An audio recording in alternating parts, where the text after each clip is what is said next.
Yeah, I mean, it's laughable what is, tried to pass off as, and you know what's so great now about YouTube and about these video platforms is, back in the day, you got one shot to see this stuff on television, and that was it.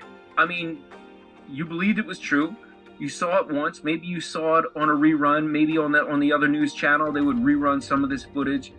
But now it's all been released, and people have the ability to look at it and to pick it apart and to really think about it. Like we talked earlier about the lunar landing. Now the people have the technology at their fingertips on their laptops to be able to speed up the lunar landing footage. You have the Land Rover going around, and you have the guys hopping around in slow motion. Speed that up 200%, and it looks like they went out in the desert and filmed that. But here's something that I'm going to tell you as a video guy. Here's why I believe that the lunar landing was faked.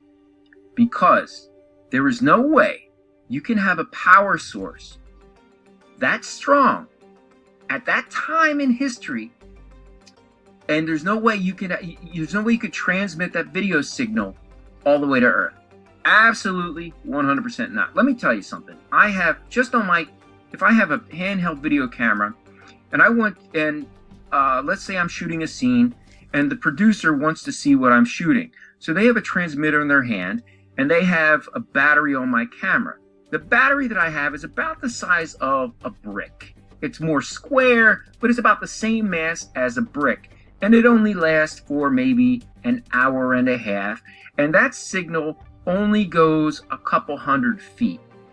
Now you're going to tell me that on that teeny little spaceship, with that teeny little camera, they're going to have enough power to transmit a full color video signal all the way down to Earth. And I can also tell you this, that when they promised a full color video signal, the station that broadcasted the lunar landing, they were pissed because they weren't getting raw video feed. What they were getting was called a kineoscope. And for those of you who don't know what that is, that was an editing process used up until the late 1990s. And I've actually seen the kineoscope technology and utilized it when I worked in a film lab, and it's very interesting.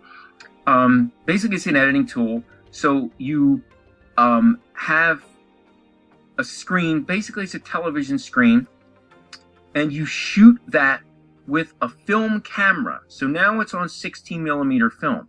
So what they did with those videos, in theory, why you see a black and white image of the lunar landing, although they claim the full color videos exist, was